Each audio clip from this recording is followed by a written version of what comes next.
Siemanko ludziska, chciałabym dzisiaj wam dać parę trików, które wyeliminują wam błędy z rysunków. Nie zagwarantuję wam tego, że nagle będziecie robić bezbłędne prace, no bo tak się nie da. Bardziej chodzi mi o progres, żebyście sami rysując widzieli, że robicie postępy, że nagle wasze prace mają sens, że nie stoicie w miejscu, bo nie ma nic gorszego, kiedy rysuje się przez, nie wiem, lata i widzi się cały czas to samo. Więc jeżeli jesteście osobami, które nie za bardzo cieszą się z tego, co widzą na swoim papierze i trochę się tym denerwujecie, no to myślę, że jestem w stanie wam jakoś pomóc. Pierwsza rzecz jest taka, że rysunek to trening. To jest tak samo jak trening na siłowni, jak trening do piłki nożnej, jak trening do czegokolwiek. Kiedy nie trenujecie, nie robicie czegoś regularnie, to niestety nie ma progresu, nie ma jakiegoś super efektu. Musicie robić to cały czas. Nawet jeżeli nie macie czasu, to niech to będzie parę minut, ale niech będzie. Możecie też wyznaczyć sobie jakieś pory, jakieś dni, w których rysujecie, bo mogą być to 2 dni w tygodniu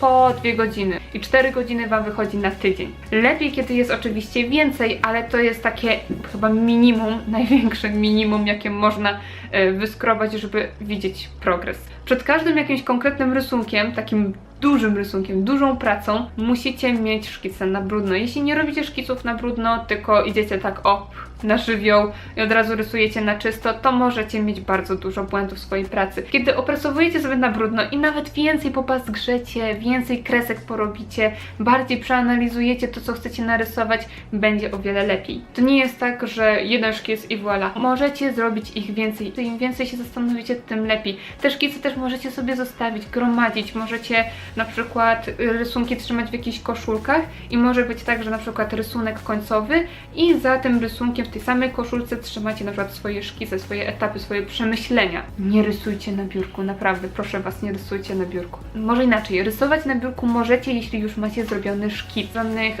rozrysowywania proporcji na stole, na blacie, który jest pod kątem 90 stopni w stosunku do waszego wzroku, ponieważ wszystko wam się zniekształci. Każdy element będzie wydłużony przez skrót perspektywiczny, bo jeśli coś widzicie pod takim kątem, a widać już zdecydowanie, że moja ręka jest dość krótka, czyli jest o taka, no niech to będzie takie proste porównanie. I później chcecie zobaczyć ten rysunek na wprost, jak on wygląda, że no to jaka jest różnica? Ogromna! I dlatego rysując na blacie możecie wszystko zniekształcić.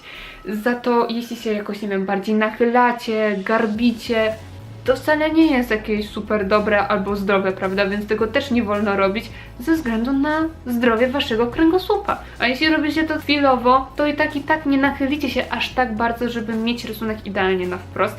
I tak będą błędy. Dlatego polecam wam sztalugę. Sztaluga jest chyba najlepszym wynalazkiem i używany od wieków, więc czemu z tego nie korzystać? To jest najbardziej sprawdzone. No, niektórzy może nie mają miejsca, żeby sobie trzymać sztalugę, czy nie wiem, nie chcą jej kupić. No, są różne powody, dla których ktoś może sztalugi nie mieć, więc może być też deska. Deskę możecie kupić u stolarza na jakiś tam wymiar, może być to 50×70, ja taką deskę mam i ona jest dopasowana właśnie do Bristolu. Jest już zmasakrowana farbą i wygląda strasznie, ale mam jeszcze jedną deskę, format A3 i ona jest już zmasakrowana kredkami i tuszem niestety, więc wygląda fatalnie, ale tutaj mamy taki klipsik, tutaj mamy jeszcze taką rączkę do noszenia, no macie wszystko, żeby sobie nawet pójść w plener i sobie rysować. Ja nie za bardzo lubię tego klipsa, bo on troszkę zgniata rysunek, ale jeśli wam to nie przeszkadza, to i tak fajnie, bo macie jakieś trzymadło, prawda? To kładziemy sobie na kolana i opieramy o biurko. Macie wygodnie, macie rysunek na wprost i to się stosuje wszędzie, bo to jest najprostsze rozwiązanie i najwygodniejsze. Ja kiedyś jeszcze, jak byłam młodsza, to zamiast deski brałam po prostu jakieś takie wielkie książki, które były w sztywnej oprawie i też to działało. Alfik, a to deska do rysowania, wiesz? Będziesz autystą? Alfik będzie malować. Postanowił już to. Oddalanie się od rysunku to jest rzecz, o której większość osób zapomina, a najważniejsze to mieć w tym jakiś taki nawyk, odruch, że po prostu to się robi. Tutaj chodzi o to, że nie możemy cały czas przez wiele godzin patrzeć na rysunek. Jeżeli to robimy, to w pewnym momencie nie widzimy błędów. Dostajemy jakiegoś, nie wiem, chyba oczopląsu czy coś, albo nasze oko tak się już przyzwyczaja do tej pracy, że już wszystko jest ok, wszystko jest w porządku. I rysując na przykład, nie wiem, załóżmy 8 godzin, na drugi dzień patrzymy na rysunek i tam jest wszystko źle i wiemy dokładnie, że chcemy to i to poprawić. Dlaczego mamy takie uczucie, że dopiero następnego dnia widzimy te błędy? Ponieważ patrzymy na rysunek świeżym okiem. Czy to oznacza, że w takim razie powinniśmy, nie wiem, rysować po parę minut i odstawiać ten rysunek i dopiero patrzeć na niego na drugi dzień? No nie, bo wtedy byśmy rysowali strasznie długo. Po prostu chodzi o to, żeby ten rysunek raz na jakiś czas postawić jakoś dalej od siebie, zrobić parę kroków w tył i się przyjrzeć się całości. Przy takiej analizie dokładnie widzimy, że aha, coś tutaj mi nie gra, to sobie poprawię. Oczywiście, kiedy siedzimy, no to dość upierdliwe jest co chwilę wstawać i się oddalać, dlatego sztaluga jest o wiele lepsza, ponieważ jeśli mamy taką sztalugę, przy której bardziej stoimy, kiedy rysujemy, no to wtedy jakby co chwilę robimy sobie te 2 kroki w tył i się patrzymy na ten rysunek z daleka. To jest bardzo wygodne i wtedy można mieć wręcz taki nawyk, że co chwilę się cofamy, przyglądamy się rysunkowi i poprawiamy go. Kiedy siedzimy, no niestety to jest już gorsze, ale chociaż na takie wyciągnięcie rąk i już wtedy będzie ok.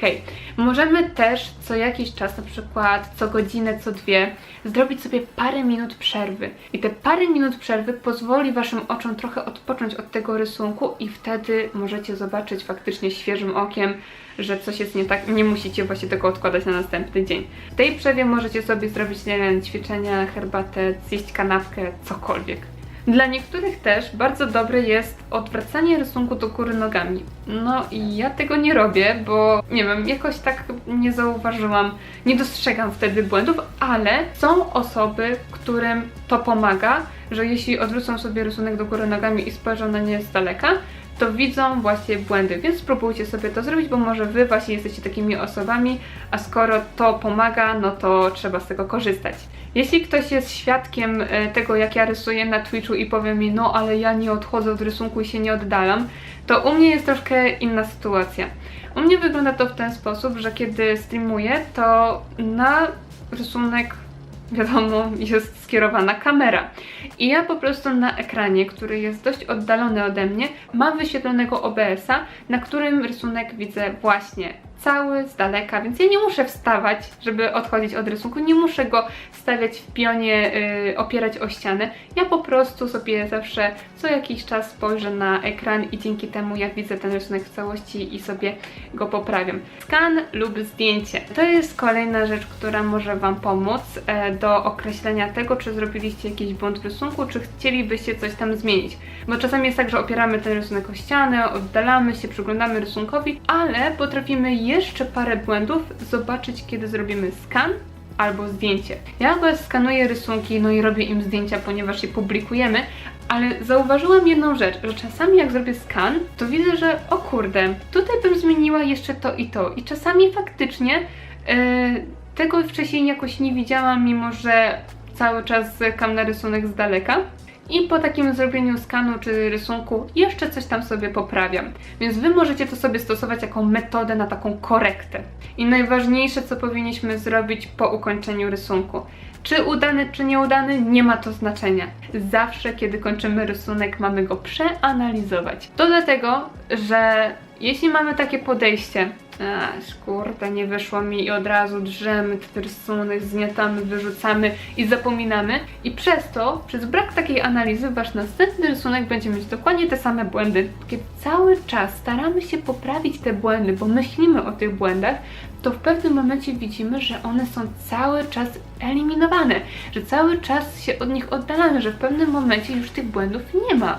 Ale tak samo też analizujemy dobre prace, bo jeśli mamy tylko coś w rodzaju, patrzymy na rysunek, ale pięknie, księżniczko ty, no to nie, to też nie jest dobre, nie zachwycamy się aż tak bardzo, cieszmy się swoimi pracami, ale myślmy o tym, co dobrze było zrobione. Możecie sobie to nawet zapisywać, Leonardo da Vinci robił sobie notatki, więc może warto też sobie takie rzeczy pisać. Ja akurat nie piszę, ja pewne rzeczy analizuję na bieżąco, analizuję cały czas i jakby nie chce mi się tego zapisywać, bo bym musiała zapisywać to co chwilę, ale jeśli wam by to pomogło, to możecie sobie założyć jakiś taki zeszycik i wypisywać pewne obserwacje. Mam nadzieję, że nic nie pominęłam. To chyba będzie wszystko w tym odcinku. Pamiętajcie, żeby pisać komentarze, jeśli macie jakieś do mnie pytania, jeśli was coś po prostu męczy, nurtuje. I jeśli ten odcinek wam się podobał, to oczywiście dajcie lajka, zasubskrybujcie kanał, ponieważ mam dla was naprawdę jeszcze wiele rzeczy, które chciałabym przekazać, bo cały czas pracuję nad rysunkiem i moje refleksje chciałabym jakoś wam przekazywać z takiego własnego punktu widzenia. Jeśli któryś z tych rad nie znaliście, to bardzo fajnie, żebyście to przetestowali i nawet napisali, co wam z tego wyszło. To tyle w tym odcinku. Do zobaczyska, do następnego odcinka. Pa!